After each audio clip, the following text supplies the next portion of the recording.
Назови мяне па імені. Катэхеза айца Константина Анашкі.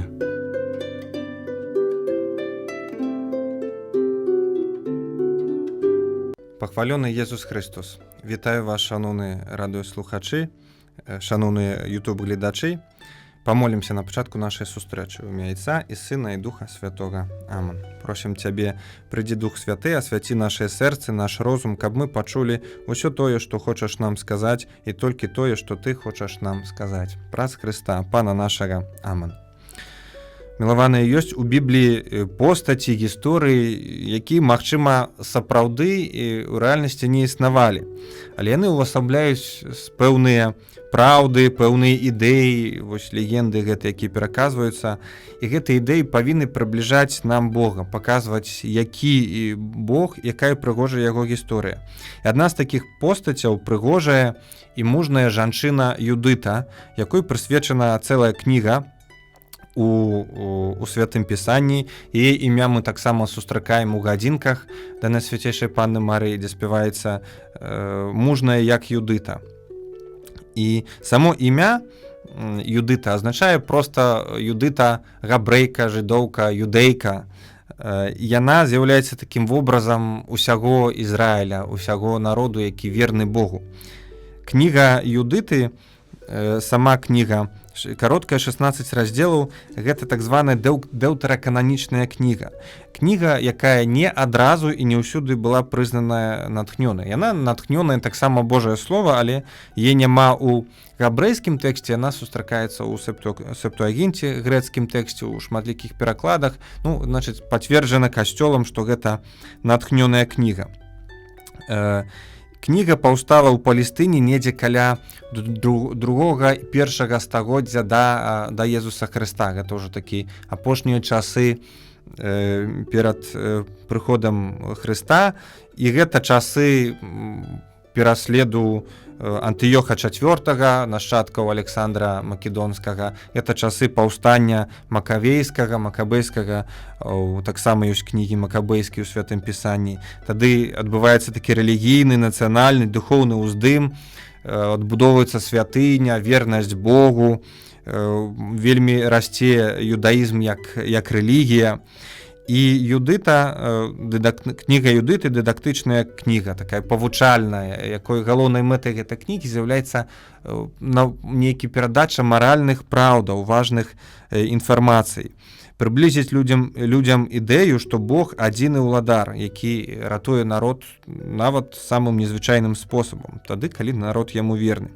І таму у гэтай кнізе мы знойдзем шмат недакладнасцяў, гістарычных перамешвання фактаў, напрыклад, постаць Навуходаносара, там і вяртанне з палону, і святыня, адбудова святыні змешваюцца ў адно падзеі з розных гістарычных момантаў. Аўтар увогуле не пільнуе гістарычнай дакладнасці. Не можна чытаць гэтую кнігу, гэтую гісторыю нашым такім розумам. Першыя 7 раздзелаў кнігі Юдыты, яны уводзяць у нас у гістарычны кантэкст таго, што адбываецца. Сама Юдыта, яна ўжо з'яўляецца ў 8 раздзеле, і першая гэта такая падрыхтоўка драмы ўсёй гэтай гісторыі. Калі коратка, ёсць вялікі паганскі кароль. Яго называе кніга Юдыты Навуходаносар.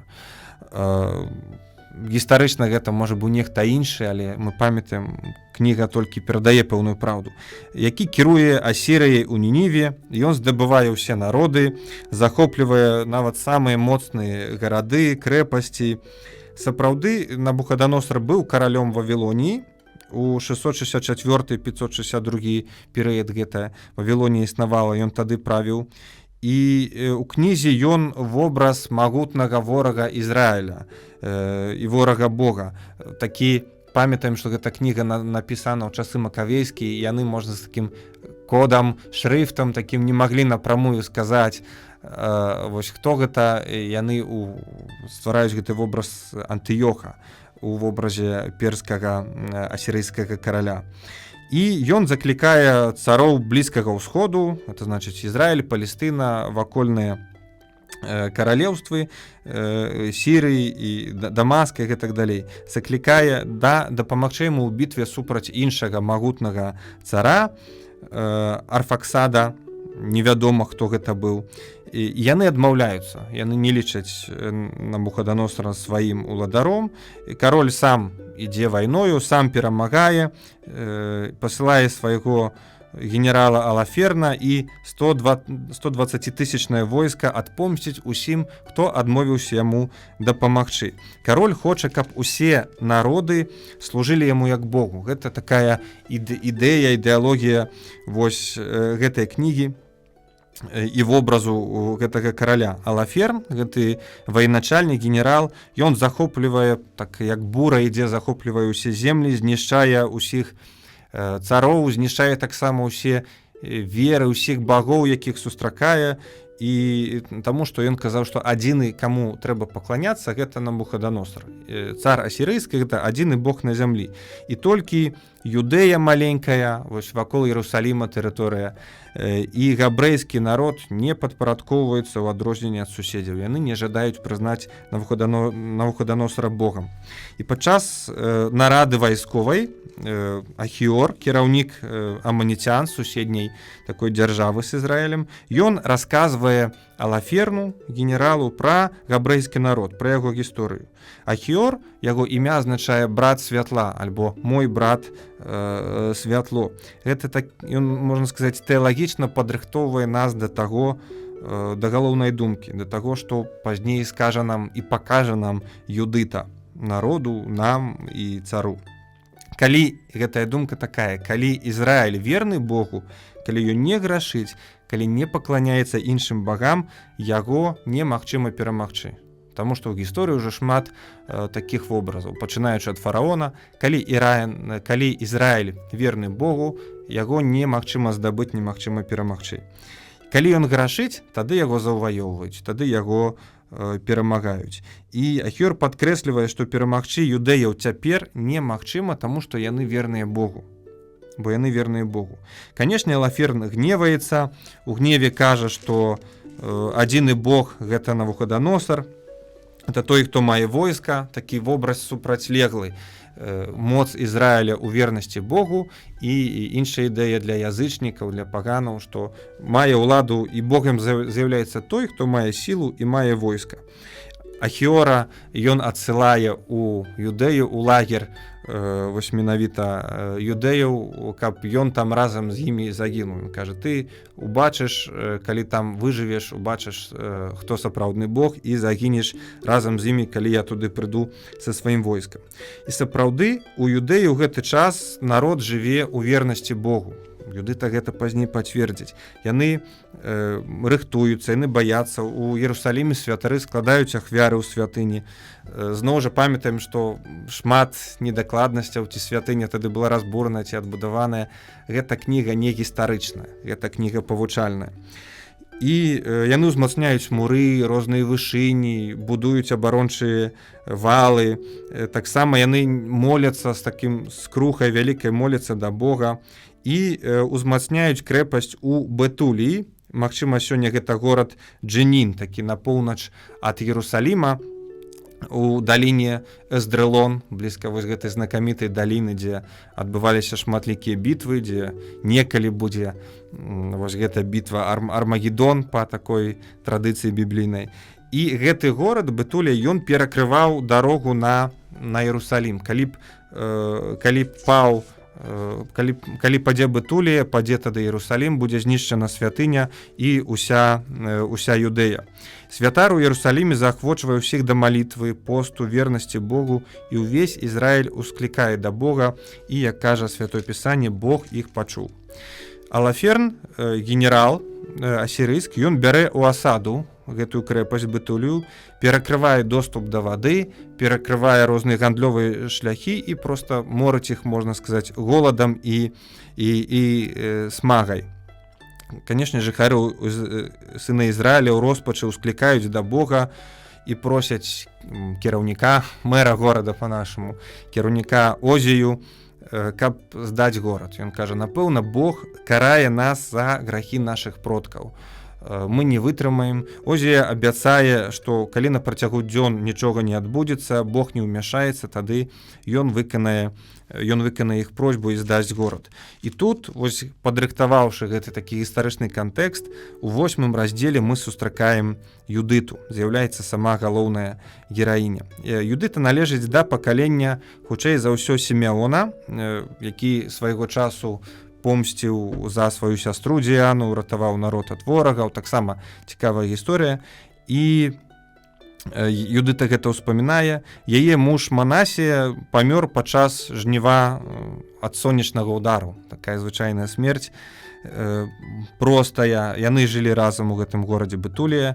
3 гады яна пражыла пасля смерці і да гэтага часу і практыкавала такую вялікую аскезу, 3 гады і 4 месяцы дакладна. Яна хоць была вельмі прыгожая, вельмі багатая пасля мужа, але, як падкрэслівае Святое Пісанне, баялася Бога, не дала сябе да канца жыцця, не дала сябе мужчыне, вельмі была добрая з людзьмі і ні ў чым не можна было яе папракнуць. Ніхто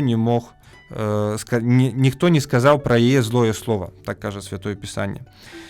І само імя, як мы казалі, Юдыта означае проста габрэйка. Это вобраз ці юдэйка. Это вобраз Ізраіля ў той час, калі ён верны Богу. Прыгожага, моцнага, мужнага. І яна ўвасабляе веру народа і найлепшыя якасці народа. Юдыта пачула пра словы, пра размову Озіі і народу, пра это дамову такую 5-дзённую. Яна збірае Озію, старэйшынаў і павучае іх.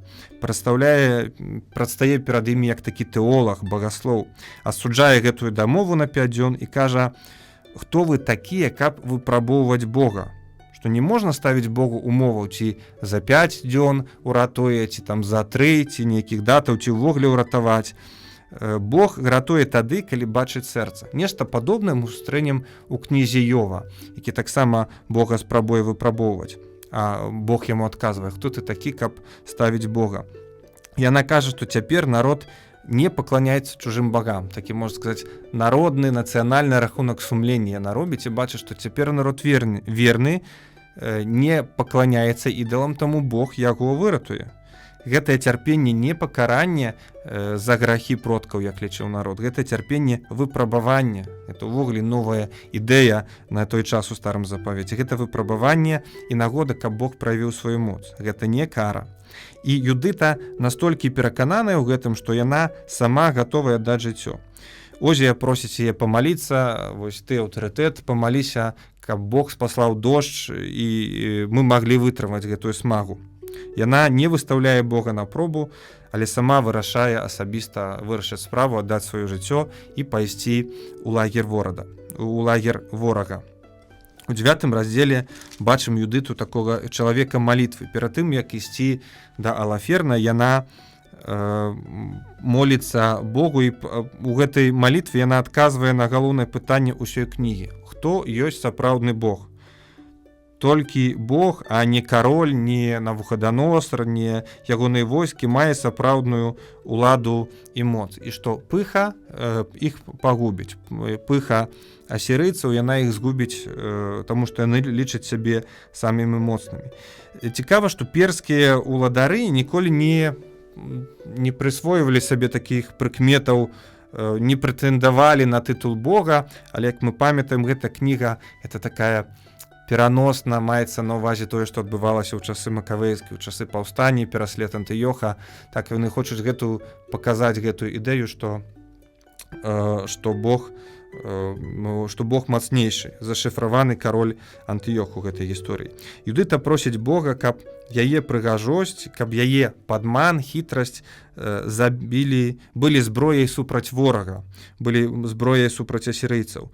Не будзем ацэньваць гэтую гісторыю і гэтую думку Юдыты паводле нашай маральнасці, што яна падманвае, што ўцякаецца да такой спрыту, хітрасці. Трэба ацэньваць па катэгорыях, па такіх мерках таго часу, калі падмануць ворага не лічылася злом. І мэта ўсяго, што яна робіць, каб народ пазнаў, што няма іншага абаронцы апроч Бога. Гэта хацела паказаць Юдыта. Пасля малітвы Юдыта здымае з сябе ўсе знакі свайго посту, свайго ўдаўства, максімальна ўпрыгожваецца. Цікава, тут цэлы абзац у Святым Пісанні расказвае, як яна апранае адзенні, упрыгожваецца, розныя сандалі, цэпачкі, розныя нарукі, кольцы, завушніцы розныя апранае, такі цікавы б'юці, такое апісанне прыгажосці, салоны прыгажосці.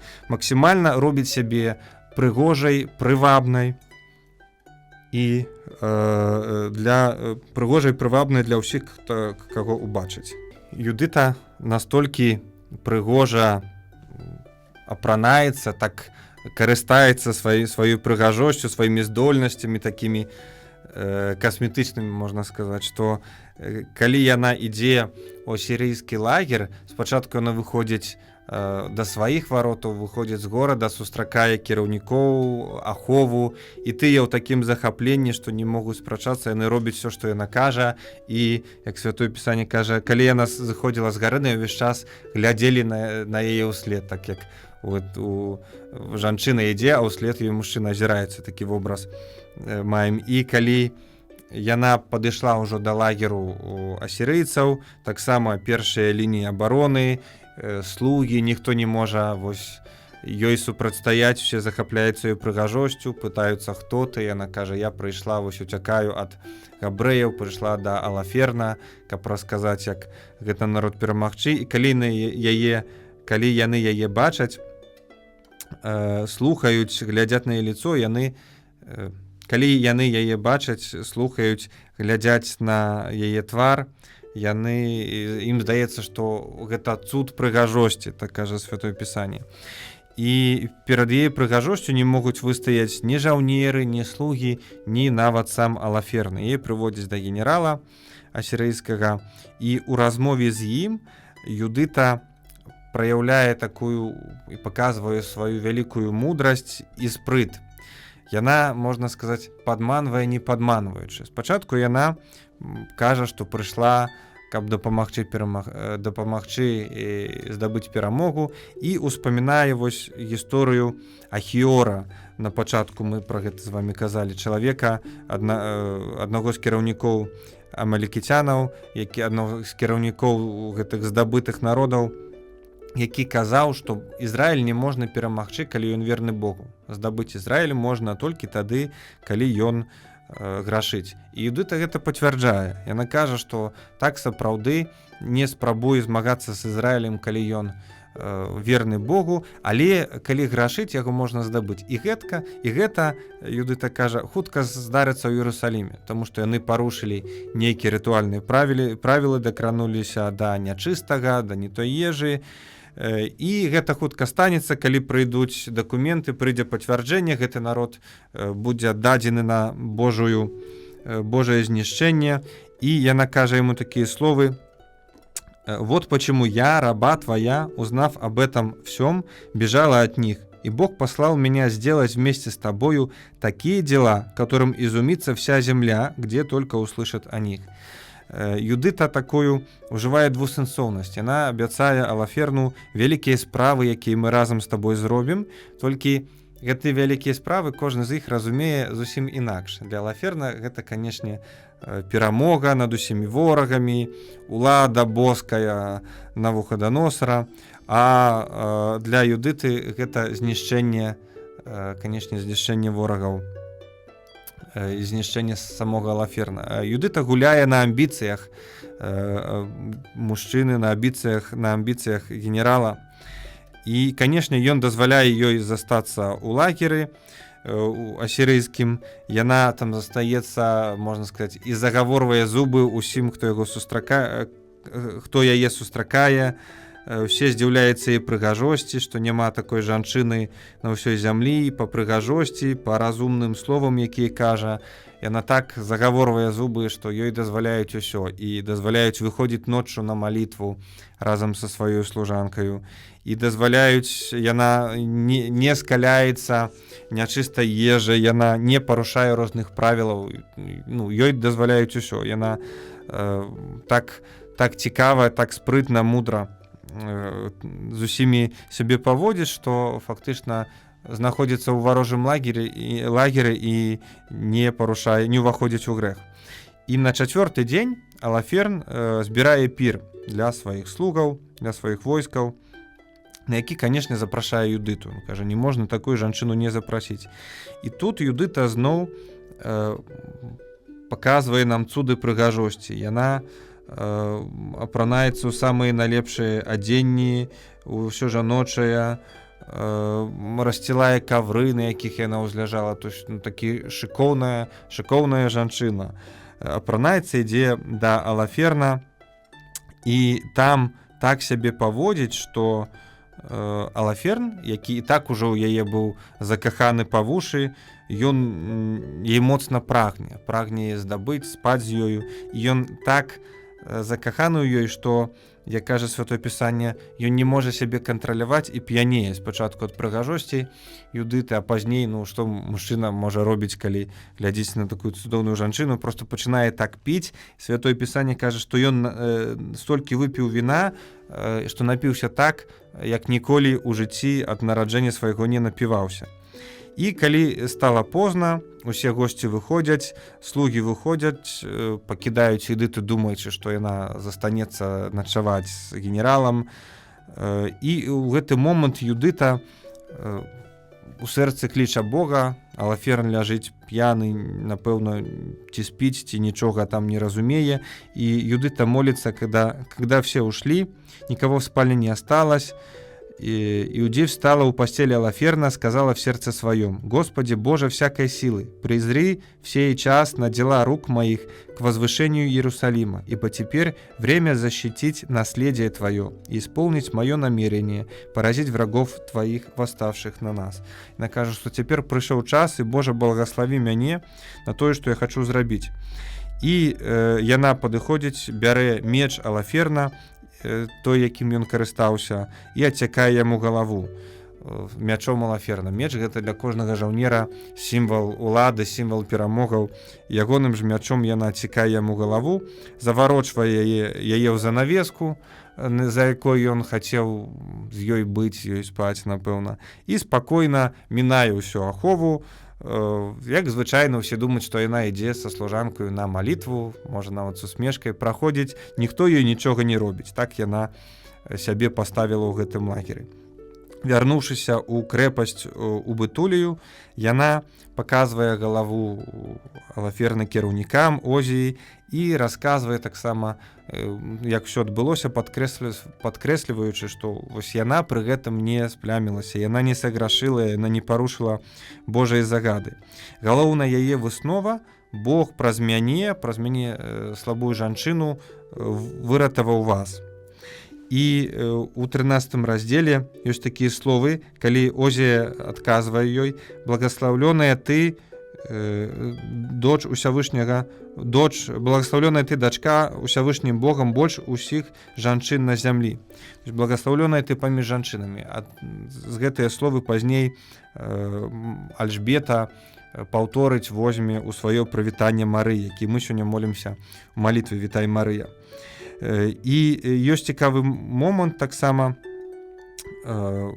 Далей Юдыта паказвае сябе як хітры стратэг. Яна заклікае войска павесіць галаву на заборы, яна заклікае зрабіць такую фальшывую атаку, каб ворагі раніцай падумалі, што іх атакуюць. Так адбываецца. Асірыйцы бачаць гэтую фальшывую атаку габрэяў, яны ідуць да шатра Алаферна, хочучы разбудзіць, сказаць, што тут нехта спрабуе нас узяць, што это смешна, так кпяць сабе. І калі думаюць, што Алаферн там спіць з Юдытай, уваходзяць яго будзіць і знаходзяць, канешне, мёртвае цела без галавы, пужаюцца, у страху пачынаецца паніка, яны пачынаюць уцякаць, і Озія пасылае ліст да ўсіх навакольных народаў і каленаў, каб яны навакольных народаў здабытых, каб яны даганялі, разбівалі, і войска асірыйскае знішчана поўнасцю. Ізраіль трыумфуе. Да гэтага яны былі бедныя, галодныя, без вады. Цяпер яны ідуць і забіраюць усе багацці, усе трафеі асірыйскія, вельмі моцна ўзбагачаюцца. Ёсць такі цікавы момант у гэтым апавяданні Юдыты, калі яна вось расказваючы, як усё адбылося, яна кліча да сябе Ахіора, гэтага кіраўніка аманіцкага, які казаў вось гэтыя знаменныя словы, што Ізраіля не можна перамагчы, калі ён верны Богу. Яго, памятаем, адправіў Алаферн у лагер юдэяў, жадаючы, каб той згінуў разам з імі.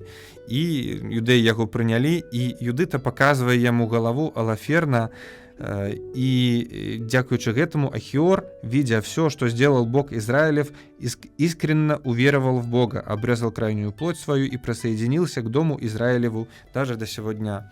Юдыта, ось та, якая збавляе весь народ, якая кіруе, можна сказаць, дае прыказы, яна кіруе сваю увагу на аднаго чалавека, каб вось і ён таксама навярнуўся. Цікавы гэта вобраз Ізраіля, які верны Богу, і кожны, нават чужы чалавек з іншага народу, які праз цуды, вось, які Бог учыніў у Ізраілі, верыць Богу, бачучы гэтыя цуды, ён таксама далучаецца да гэтага народа. І заканчваецца кніга Юдыты, 16 раздзеле, так званай песняй Юдыты, песняй падзякі. «Начните Богу моему на тимпанах, пойте Господу моему на кимвалах, стройно воспевайте ему новую песнь, возносите и призывайте имя его, потому что он есть Господь, сокрушающий брани». И так далее, и так далее. Это 16 раздел, это молитва, удячная спеў Юдыты, ён узяты нават у літургію касцёла, у брэвіяры молімся у літургіі гадзінаў гэтымі словамі. І там ёсць такія прыгожыя словы: «Панам ёсць Бог, які знішчае войны». Юдыта падкрэслівае, што Бог, ён той, хто заканчвае войны, заканчвае так, як яму гэта хочацца. Бог мае сапраўдную сілу, сапраўдную уладу, а не той, хто мае войска. Юдыта едзе разам з кіраўнікамі у Єрусалім, дзе разам з усім народам святкуе перамогу, складае ўсе гэтыя трафеі, якія сама здабыла, якія ёй прынеслі, складае ў ахвяру, і да канца жыцця яна верная Богу, да канца жыцця яна не выйшла замуж, не дала сябе ні аднаму мужчыне, хоць, кажа Святое Пісанне, многія прагнулі, бо яна была такая прыгожая. І памірае ўжо у старасці, пражыўшы, калі не памыляюся, 105 год. Гэтая павучальная гісторыя, яна, можа, і не здарылася ў рэальнасці, але яна сімвалізуе ўвесь сэнс адносінаў народа з Богам. Бог брыдзіцца грахом і ратуе народ тады, калі народ яму верны, калі не пакланяецца ідалам. І нават калі жыццё не дае надзеі, калі здаецца ўсё страчана, для Бога гэта абсалютна не перашкода. Малітва, пост, дабрыня, давер Богу, яны могуць учыніць немагчымае. Заахвочваю вас і чытаць гэтую кнігу, і маліцца словамі Юдыты. Апошні раздзел, очень вельмі прыгожая малітва. Дзякуй за увагу, пахвалёны Езус Христос.